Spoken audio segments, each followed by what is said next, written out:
Om Shri Sai Ram. Humble prostrations at the divine lotus feet of our beloved Master, Bhagavan Shri Sathya Sai Baba. Gita Vahini, Chapter 22.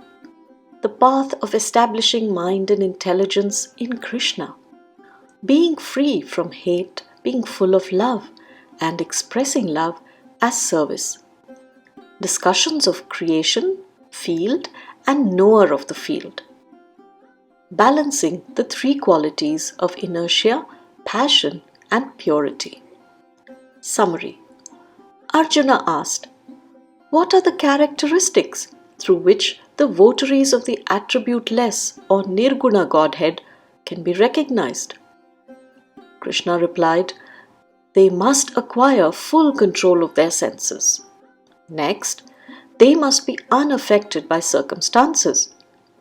Third, they must be of service to others in distress. Such will be the nature of the worshippers of the imperishable, Akshara. The characteristics of the votaries of the formful and formless or imperishable aspects of Godhead are all identical. To win the Lord's grace, establish your mind and intelligence in me. If you cannot accomplish this and find it difficult, give up your egotism and carry on activities that are moral and holy. If even this is too difficult, give up your attachment to the fruits, the consequences of all your acts, and offer them as deeds for Krishna. Take care that you offer them by thought, word, and deed. The aspirant for grace must have before the mind the act and not its consequence, beneficial or otherwise.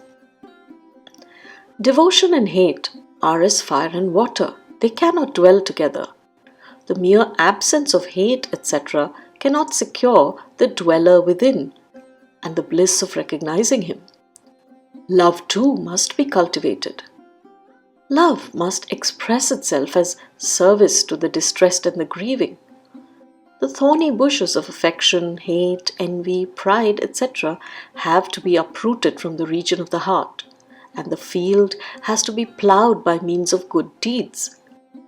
Then the saplings of bliss or ananda have to be planted therein. The growing crop has to be fostered attentively by discipline and faith. At last, as a result of all this effort, the harvest of bliss will fill one's granary.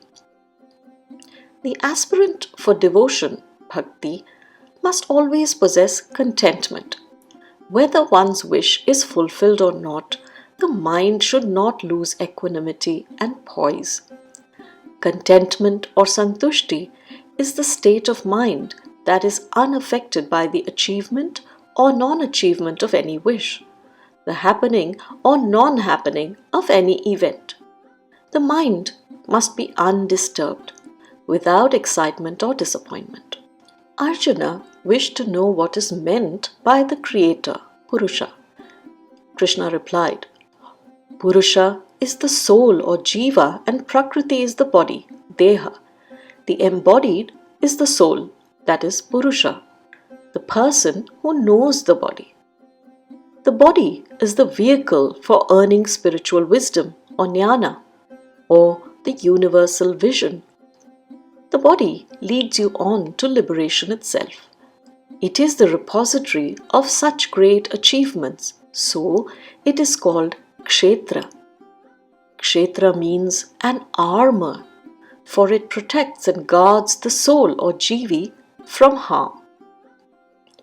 Sowing the seeds of meritorious deeds, one reaps joy and happiness. Sowing the seeds of sin, one reaps the harvest of grief and worry. Sowing the seeds of wisdom, one garners the harvest of moksha, that is, liberation from the bondage of birth and death. The only difference between the words kshetra and kshetrajna is jnana, the one who knows, the knower. By knowing about the nature of the knower of the body, that is kshetrajna, bliss or ananda is acquired. This bliss is also designated as moksha or liberation. The body, kshetra, is associated with the attributes of dullness, that is tamas, passion, that is rajas, and purity, that is sattva.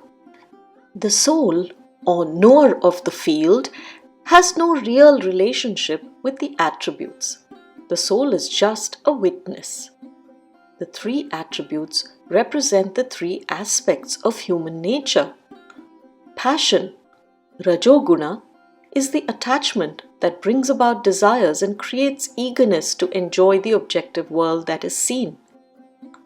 Dullness, tamoguna, cannot grasp the reality, so it misunderstands easily and takes the false to be the true.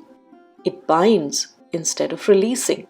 Purity, sattva guna, controls the cause of grief and sorrow. It encourages people to follow the path of real joy and happiness.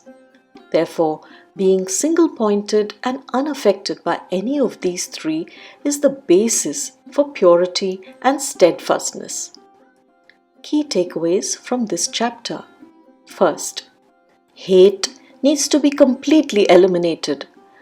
Loving some and hating others is not good enough. Neither is love the mere absence of hate. This is necessary but not sufficient. Infusing the heart with love that goes beyond me and mine to all and every needs to be infused through cleansing and positive actions. This love is expressed and enhanced through service to others. Hence, if pure love is the goal, then service is the way. Second, true contentment appears to be more a state of the heart than it is of the mind. The mind objectively clamors for what it wants and is temporarily contented only when it gets what it wants. When that desire is over, then another desire takes its place, and once again the mind is discontented. True contentment has its root in pure devotion and gratitude to the Lord, irrespective of whether any external desire is met or not. Let us therefore always strive to attain this form of contentment. Third, the soul appears to be affected in the entrapped company of the body and mind, but is in effect always untainted and in a witness state.